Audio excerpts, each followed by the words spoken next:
self-conscious artificial systems. So my question is, because you mentioned this in your book, whether it is possible to evolve computer systems that have consciousness? Yes, it is possible for a computer to become conscious. Basically, we are that.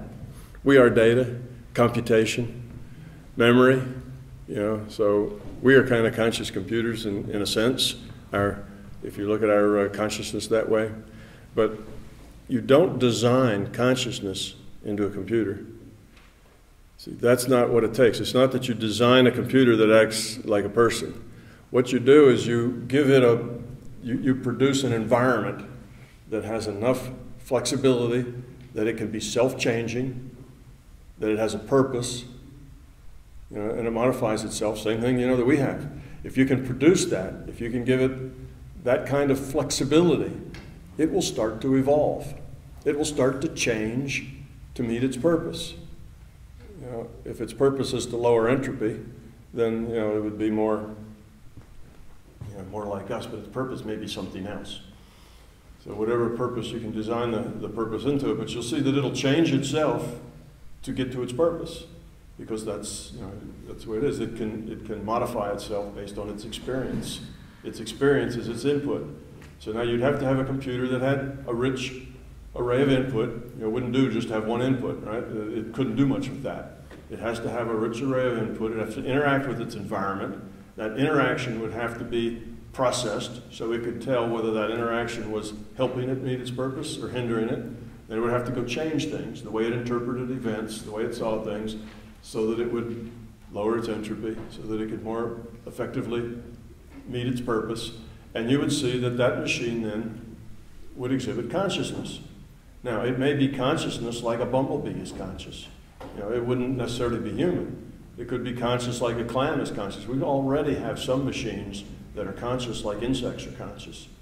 There's some at MIT that walk around like insects, and they approach barriers just the way insects do. They get to a barrier, and first one leg goes up, and then this, and you can see bugs do exactly the same thing when they get to that barrier. So that's a very simple consciousness. It's just a couple of processors on each of the joints that have certain algorithms. It's very simple. Well, then, a bug's consciousness is very simple.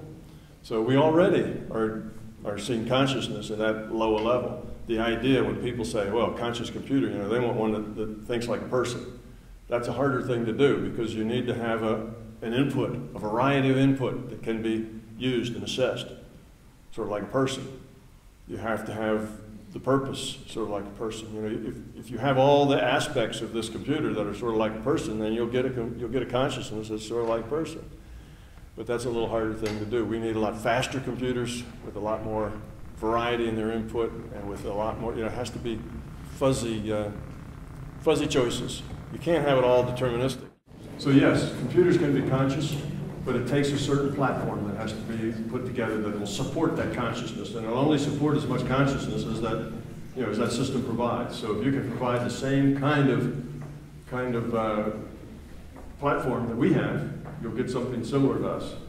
But that will be hard. So I would suspect that the first consciousness that we recognize as consciousness would be kind of a lower order consciousness, because it's hard to make a computer that fast, that much memory. Well, it may be in another 20, 30, 40, 50 years, they may be that fast, that much memory, and they may be able to do fuzzy logic to the point that they actually make decisions.